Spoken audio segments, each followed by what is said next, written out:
చిన్న పిల్లల డ్రెస్సులకు కానీ ఫ్రాకులు కానీ వచ్చే ఇటువంటి హ్యాండ్ పీసెస్ని మనం పడేస్తాము, లేకపోతే ఎక్కువగా యూజ్ చేయం కదా. చక్కగా వాటితో మ్యాచింగ్ అయ్యేలాగా బటర్ఫ్లై క్లిప్స్ని తయారు చేసుకుందాం. ఫస్ట్ సర్కిల్ షేప్లో మార్క్ చేసుకొని మధ్యలో పెట్టుకొని ఎన్ని ఇంచెస్ ఉందో అన్ని ఇంచెస్కి మనం స్క్వేర్ షేప్లో కట్ చేసేసుకొని ఈ విధంగా స్టిచ్ చేసేసుకొని మధ్యలో ఈ విధంగా చిన్న హోల్ చేసేసుకొని తర్వాత లోపలిది బయటికి ఈ విధంగా అనుకున్న తర్వాత స్క్రూ డ్రైవర్ కానీ స్టిక్ కానీ దేనొక దాన్ని పెట్టి ఈ విధంగా కరెక్ట్ షేప్ వచ్చేలాగా చేసుకొని సూది దారం ఈ విధంగా స్టిచ్ చేసేసుకోవాలి.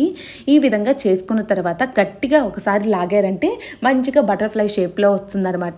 ఇప్పుడు మనం దీన్ని థ్రెడ్తో ఈ విధంగా చుట్టేసేసుకోవాలి. చుట్టుకున్న తర్వాత లాక్ చేసేసుకుంటే సరిపోతుంది. ఇప్పుడు మనకి మంచిగా బటర్ఫ్లై తయారైపోయింది.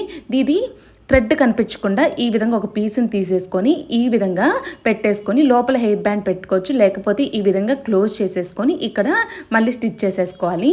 స్టిచ్ చేసుకున్న తర్వాత క్లిప్కి కొంచెం ఫెవికాల్ కానీ గమ్మును కానీ పెట్టేసుకొని అక్కడ స్టిక్ చేసుకుంటే సూపర్గా ఉండే బటర్ఫ్లై క్లిప్స్ తయారైపోతాయండి. తప్పకుండా ట్రై చేయండి, ఈజీగా ఉంటాయి.